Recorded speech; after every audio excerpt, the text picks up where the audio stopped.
E quando eu penso sobre SPED contábil, eu sempre levo os alunos à seguinte reflexão: afinal de contas, né, para que serve a contabilidade?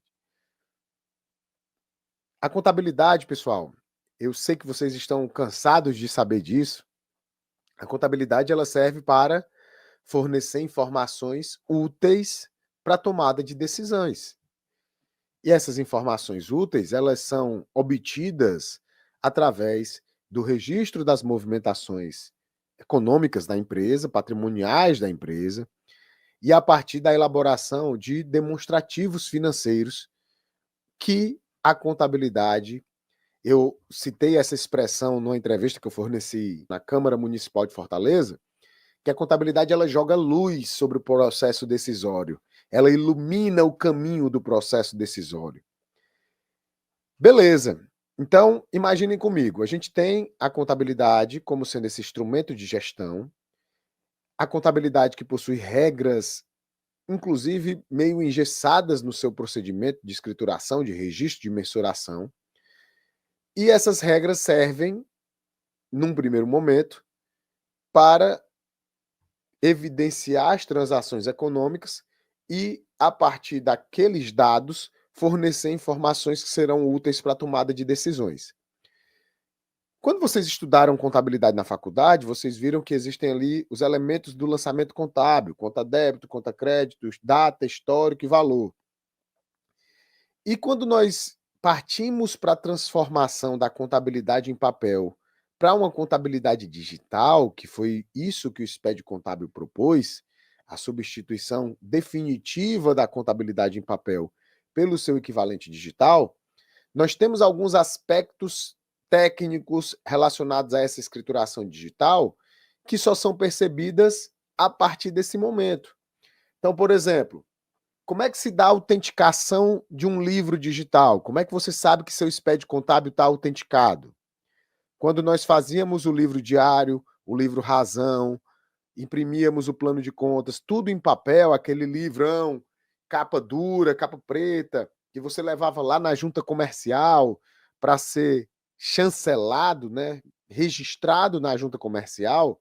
Quem aqui passou por isso, pessoal? Responde aí no chat para mim. Quem imprimiu livros físicos, mandou encadernar, encapá-los, para poder levar até a junta comercial? Pois bem, pessoal, pensem comigo que houve uma transformação. Essa contabilidade, Valquíria, que você fazia, imprimia, agora ela é digital. Como que fica a autenticação desse livro? Como que fica se eu notei que eu cometi um erro nessa escrituração e quero substituí-la? Bom, com o SPED contábil, pessoal, como que fica essa autenticação? Pessoal, essa autenticação que era feita pela junta comercial, ela agora se dá de modo digital. Então imagine, você transmite o SPED contábil, a partir do momento que você transmite o SPED contábil para a base de dados do fisco, você já tem a sua escrituração contábil autenticada. Então, o próprio termo de transmissão acaba sendo o documento de autenticação. Então, percebam que o SPED contábil ele já traz uma modificação substancial nesse modelo que nós aprendemos, né? Nós aprendemos que imprimia o livro, encadernava, levava na junta. Agora não. Mandou para o SPED contábil, está autenticado. A mesma coisa acontece com relação aos livros abrangidos. Vocês, quando iam imprimir os livros, você imprimia um livro diário, depois você imprimia um livro razão. Ou seja, se a movimentação fosse muito grande, você ia imprimir 2 ou 3 livros diários, 2 ou 3 livros razões. Agora não, pessoal. Nós temos em um único arquivo digital toda a movimentação da empresa.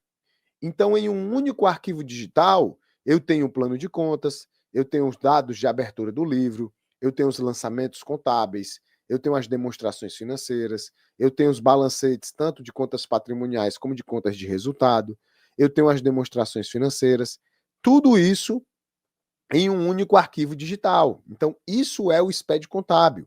É um arquivo que contempla toda a movimentação contábil da empresa. É até interessante, né? Porque se você pensar nos procedimentos de auditoria, né? Antigamente, o auditor, ele mencionava, né, citava um registro contábil, ele citava assim, ó, o livro diário número tal, página tal, lançamento tal. Agora, quando a gente pensa num livro que é digital, ele não tem número de página, né, por exemplo. Então é por isso que o lançamento contábil ganhou um elemento adicional. Além dos 5 elementos que nós conhecemos, né, data, conta débito, conta crédito, histórico e valor, agora o lançamento contábil também possui o número do lançamento, que é uma codificação única para o lançamento contábil, com o propósito exatamente de identificá-lo, tá? Dentro dessa linha de interpretar o SPED contábil sob essa ótica, né, ora cumprindo uma obrigação acessória, ora sendo uma obrigação de natureza societária, uma pergunta que eu recebo com muita frequência é a seguinte: professor, eu preciso fazer para uma empresa do lucro presumido o encerramento trimestral na contabilidade? Pessoal, a resposta técnica a essa pergunta é não. Você não precisa se obrigar a fazer encerramentos trimestrais, pensando único exclusivamente em matéria de SPED contábil, tá? Matéria de SPED contábil. O que acontece, pessoal, é que a legislação tributária, ela fala que o contribuinte deve anexar as demonstrações contábeis no período de apuração dos tributos. É por isso que lá na SEF ele te pede balanço e demonstração do resultado trimestralmente, se você for do lucro presumido, mas para fins contábeis, exclusivamente de natureza contábil, você não tem essa obrigatoriedade. Ah, professor, mas eu quero fazer um encerramento trimestral para ficar mais tranquilo e eu chegar lá na ECF e não ter problema. Posso fazer? Pode, mas não é que seja algo obrigatório, tá?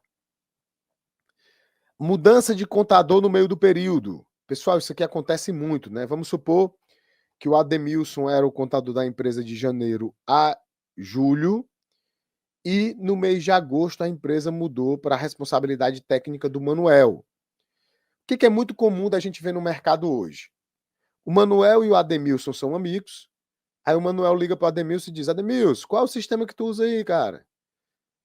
Aí o Ademilson: eu uso o sistema X. Aí ele: opa, eu também uso esse sistema.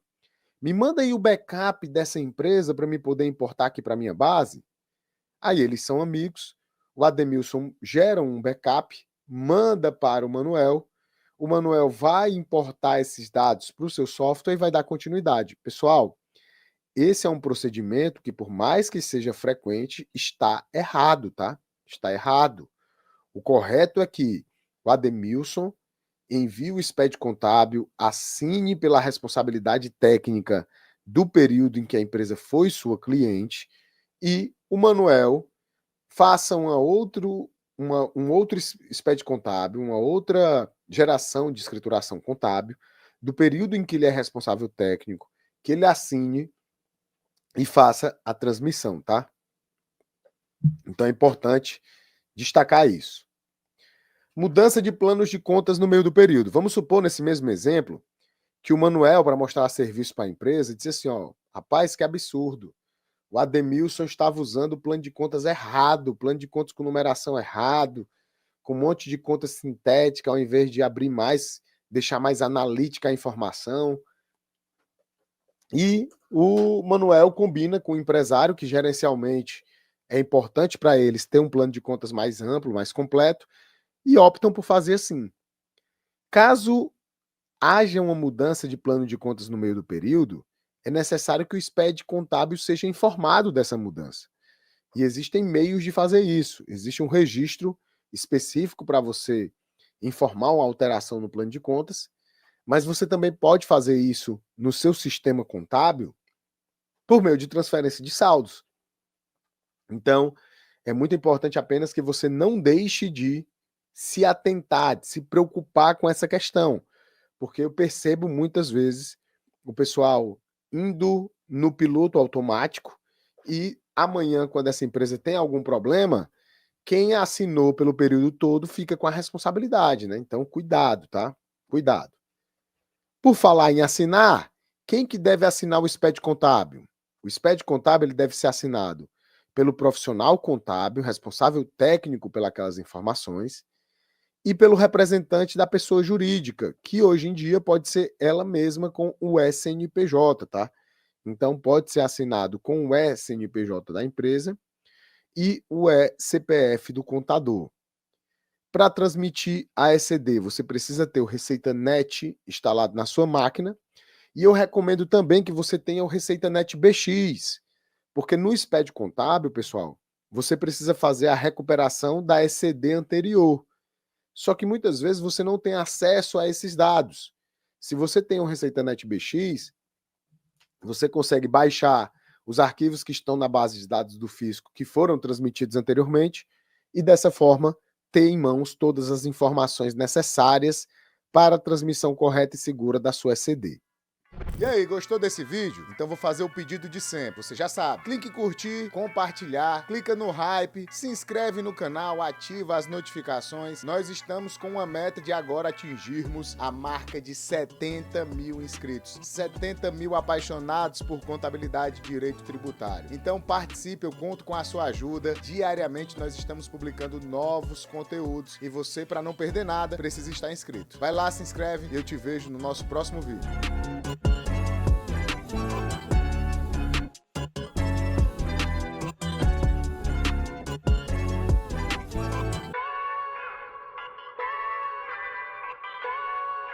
Thank you.